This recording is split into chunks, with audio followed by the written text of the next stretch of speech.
दोस्तां तमाम बेहतरीन गीते इसरार मीर अली साहब है। इंशाल्लाह उम्मीद है शरबाज बेहद पसंद है। मशहूर सिंगर मासूम शौकत जानी, रिकॉर्डिंग BR स्टूडियो कंदकोट जलाल जानी।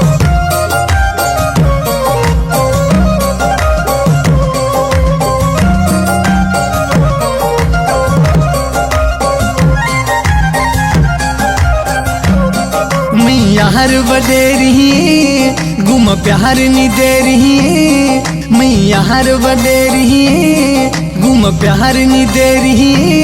सफा नाज अंदाज भला मनवण है बाज भला, सफा नाज अंदाज भला मनवण है बाज भला।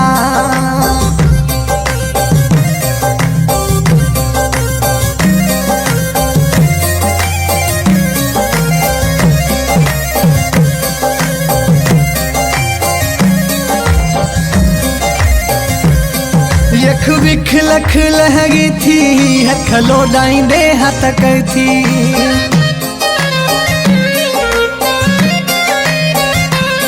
यख विख लख लहग थी हथ लोडाइंदे हथ कर थी। हरख गुसगे हूर फेरागी कुल दीदा सुन खसई थी। कोट बदे रही गुम प्यार नी दे रही। सफा नाज अंदाज भला मनवण है बाज भला, सफा नाज अंदाज भला मनवण है बाज भला।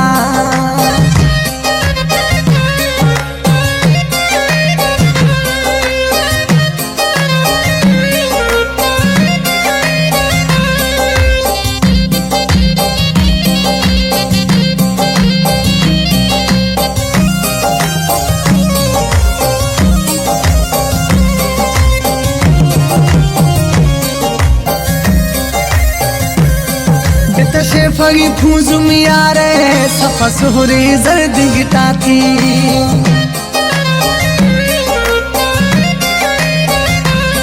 चेत शेफगी फूजुम यारे सफा सोहरे जर्द गिटा थी। यख जोड़ छखनी तेरे बुझ स्याही पुठा खोगी थी।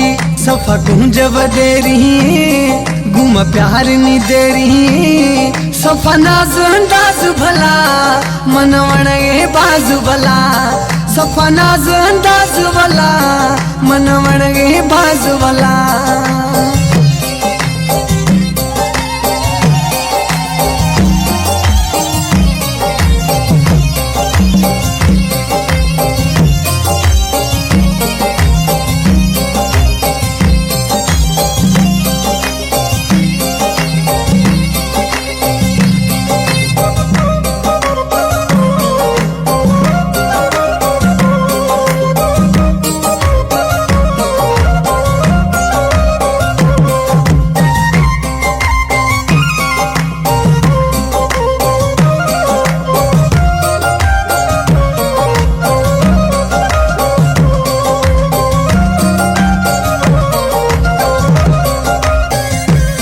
गुशगा इसरार मिराली रब सुहा बख्शी दाती।